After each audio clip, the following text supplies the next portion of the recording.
All September, we've been celebrating Suptember on the channel, so make sure to catch up on the podcast to get some great insight and analysis on some of your favorite superheroes. But for This Is a Thing, I've been looking at what heroes represent, with the last episode focusing on the Punisher, which slightly leads into this episode, so you might want to check that one out. It's Suptember, all month long, right here on Cinemasters' Ultimate Timeline.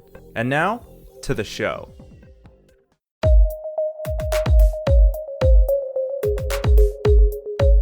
So Captain America is a thing, although I think he might be dead now. Like, it was mentioned or alluded to in the Falcon and the Winter Soldier miniseries, but don't quote me on that. I haven't watched a movie from the MCU since, 2017.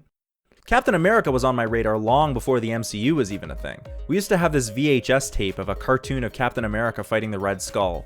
That's about all I remember from it, except for this goofy theme song that I can still sing bits of. When Captain America throws his mighty shield.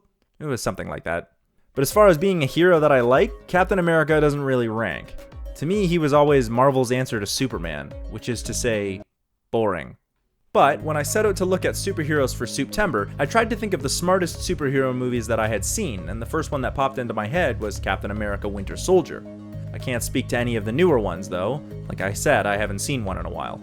But this movie is wicked smart, and it shows that superhero movies can be just as clever as they are entertaining, if they just tried a bit harder. Part of the reason for why I think this is that most of the more recent superhero movies have stopped just being movies about heroes and have started co-opting other genres and tones. Wonder Woman was a period drama / war movie, the new Spider-Man movies are high school coming-of-age dramas as much as they are superhero movies, and Ant-Man was just straight up a heist. It just happened to have a shrinky suit involved. Winter Soldier is much the same as these, except the kind of movie it is plays heavily into what Captain America represents, and that is of course very obviously the ideals of America itself. Despite being linked to American politics, Cap is popular all over the world, and Winter Soldier is often cited as the best use of Captain America in a movie. This has to do with the fact that the movie is a spy or espionage thriller, and in a broader sense, who gets to wear the shield and what that shield represents both within the story and metatextually. And so today, I want to talk about Captain America. The origins of Captain America as a character are almost exactly like they are in the movie, with his inception around World War II. He was mostly used as a kind of weird propaganda piece where he fights Nazis, and later he was used as a vehicle to tell horror stories, like literally going to hell to fight the Red Skull. In the following decade, when the Korean War was occurring, Cap spent most of his time fighting against communism in its various forms. The stories from the 50s are exactly what you'd expect from Korean and Cold War era America and a person who was used to represent that country. They were also super racist, but no surprises there. In the 60s, Cap was revived along with the creation of a few other heroes by Stan Lee. This version was less propaganda-like and was more concerned with retelling and updating the stories from World War II, and mostly avoiding any relation to the Vietnam War. And finally, in the 80s, Captain America was solidified as the basic version of what we know him as today. Although the events and stories that he is used to tell change, and he is reinvented to keep him relevant, this is the version of Captain America that would be most recognizable to modern audiences. You know, as far as any comic book character can be recognizable, what with the rebooting and dying and reviving all the time. Were you killed? Sadly, yes. But I lived. In the MCU, there was a desire to bring Cap to the screen after the success of Iron Man and Thor, and Hulk, I guess. And the first Captain America movie was released in 2011. It received a modicum of praise, although it was not as highly lauded as the first Iron Man. It did solidify Cap's role in the story and paved the way for 2 sequels in Winter Soldier, which was outstanding and the best movie in the MCU hands down, and that was followed up by Civil War, which is still very smart but not as tight, and it feels more like an Avengers movie because of the ensemble cast. So it gets points for having Spidey in it, but it loses points for lack of focus on its protagonist. Okay, spoilers for the MCU version of Captain America.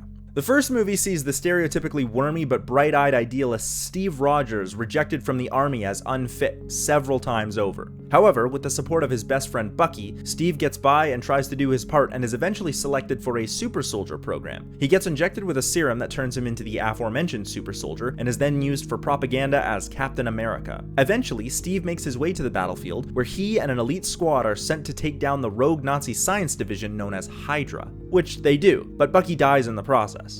In order to save the day, Cap sacrifices himself and winds up crashing into the ocean and being frozen, Avatar: The Last Airbender style, until he wakes up 100 years later to defeat the Fire Nation. 60 years later, and mostly just to whine at Tony Stark. Winter Soldier sees Cap integrating into modern society with only a few hiccups while he works for Sheild along with Black Widow under Nick Fury. However, when Sheild is compromised by Hydra from the inside, Cap is forced to trust only Black Widow and his new friend Sam Wilson to stop the world, but really just the United States, from becoming a military state. With Sam's help as the Falcon, Cap and Black Widow manage to stop Hydra's plan, but Cap comes face to face with the Hydra operative known as the Winter Soldier, who turns out to be a brainwashed Bucky who has lost both his arm and his memories. But I lived. Civil War takes place in the wake of the Sokovia incident, where the Avengers drop the whole city on some people. As you do. Tony believes that superheroes need to have some kind of check and balance. Cap disagrees and they have a pissing contest at an airport in Europe where they both invite all their friends. Except Tony cheats by inviting a minor, so Cap decides if it's a pity parade, he will invite his one-armed veteran friend. Except it turns out that he was the dude who killed Tony's dad, which of course makes Tony upset and they get into a big fight about it, which admittedly is a really great fight scene. But then they all agree they're not friends anymore, except Cap says that he'll still come to Tony's birthday party, but only if he asks really nicely. And of course the stories continue on after that in other movies in the MCU, but I only care about these ones and really only Winter Soldier. Unlike the first Cap movie, which is a period war drama, and Civil War, which is political but feels more like an ensemble piece, Winter Soldier is a tight espionage movie. Maybe it has a bit more focus on big action set pieces than a normal spy movie, but because the three main superheroes don't have any superpowers, the action scenes don't rely on many special effects for lightning or pulsar beams. So even if they have flying helicarrier spaceships, it feels more like an extension of technology rather than full-on science fiction or fantasy. Other than having the best fight scenes and choreography in any MCU movie to date, before we get started, does anyone want to get out? the movie is also very much focused on and keeps the story and location tight geographically and narratively. As a spy movie, most of the plot points come from intelligence and guessing who's on whose side. The fact that Cap is distrustful of both Nick and Natasha is telling. He may work with them, but you can tell until Sheild falls, he does not care for Fury at all, and he's hesitant with Natasha because she's so guarded. On a more personal level, we can see Steve struggling with the way that Sheild operates as an intelligence division. Narratively, we can see how the erosion of people's freedoms under the guise of peace and order would rub Cap the wrong way. Yeah, we compromised, sometimes in ways that made us not sleep so well. But we did it so that people could be free. This isn't freedom. This is fear. This is awesome because Cap is not a spy, he's a soldier, and this kind of cloak and dagger work is not how he operates. So we wind up with this really interesting story about a soldier who wants to stand up and fight for what is right, who's unable to know for certain who is fighting for the same ideals as he is because nobody ever stands up and says what they mean. Except for Sam. I'm more of a soldier than a spy. But I'll come back to him. As if you didn't already know where I was going with that. The soldier stuck in a spy movie where everything is subterfuge is already interesting, but when you remember that Captain America is highly representative, it means that this can only get even more interesting. So of course the intrigue here lies within the dude's name, Captain America. I think he might have something to do with America and what it represents. Yeah, no shit. I know this is obvious, but it's far more nuanced than just man equals country. Remember when I talked about Captain America changing in the 80s? That was significant because that was ultimately when Cap was removed from the direct politics of the nation of America. It was at that point that Captain America stopped being a strict representation of what the United States of America stands for and started being a representation of what the ideals of the United States of America are. You know, life, liberty, and the pursuit of happiness, the American motto. For a long time, Cap has been less representative of what America stands or stood for and is now more in line with what America could be, the ideals rather than the reality. In Winter Soldier, we can apply this kind of reading to Captain America. When he fights against Sheild, which despite being used as an international organization is a branch of the American government, he is now fighting an intelligence surveillance state controlled by Hydra. By using fear and manipulation, Hydra has implemented a system that can neutralize threats or really any form of dissent against the powers that be. In plain English, that would be a form of oppression, or, you know, not freedom. In general, Cap is not the biggest Sheild fan even before they became the de facto Hydra. In a lot of ways, the Sheild that is depicted in the MCU is the antithesis of Captain America. He stands up for what he believes is right, and he says it out loud because that's the right thing to do, not say one thing and then mean another thing behind someone's back. The ideals of life, liberty, and the pursuit of happiness are pitted against fear, control, and oppression as represented by Cap versus Sheild/Hydra, respectively. I know I'm asking a lot. But the price of freedom is high. It always has been. And it's a price I'm willing to pay. this divorce from the actual politics of America is partly why I think Cap has become so popular in other countries. He isn't just America doing American things, because that would be hugely problematic for the embodiment of the USA to go into other countries and do shit, which they have addressed in both Civil War and Falcon and the Winter Soldier. What legal authority does an enhanced individual like Wanda Maximoff have to operate in Nigeria? Instead, I think that a lot of people resonate with the ideals of what Cap stands for, even when the country he is named after doesn't. Of course, this separation is hugely important, because just like in Winter Soldier, there have often been times where Cap has found himself at odds with the American politics and policy, and even renounced the title of Captain America. But in the MCU, Cap has passed the shield on, and now Sam Wilson is the new Captain America. In the wake of the political issues surrounding race in 2020 and 2021, there is no time that having a black Captain America could be more poignant or important.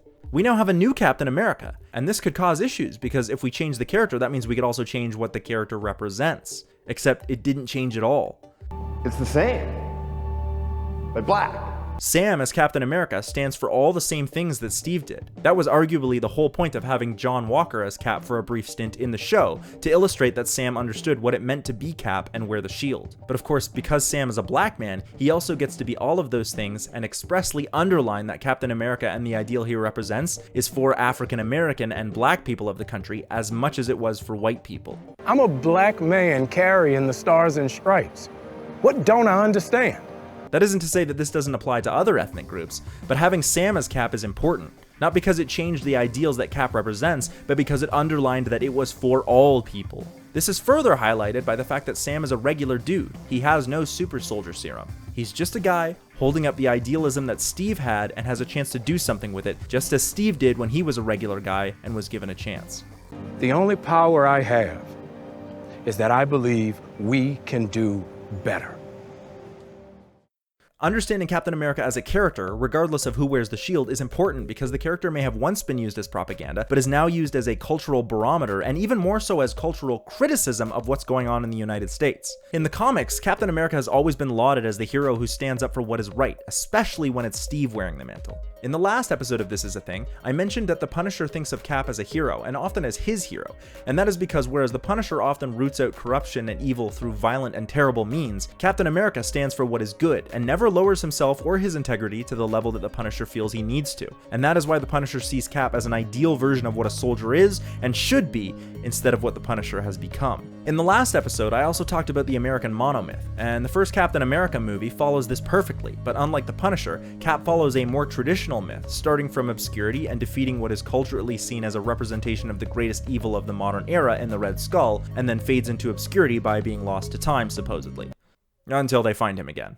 But I lived. Even though Steve is no longer in the MCU, it wouldn't surprise me to see the mantle of Captain America passed on throughout the future of the franchise. And not just how Sam has taken on the name, but even who has the shield and how they use it as an allusion to these kinds of ideals and the inherent criticism of the United States that comes with how its use is depicted. Winter Soldier is the best use of the character of Captain America because of what kind of film it is, and because of what Captain America represents, and the kind of contrast that comes with comparing the American ideals against the American reality. This is what ties Cap to America, but it's often used as a storytelling and meta-narrative tool to evaluate and critique how people view the United States and the values that the nation has at that time against the ideals of what the nation could be.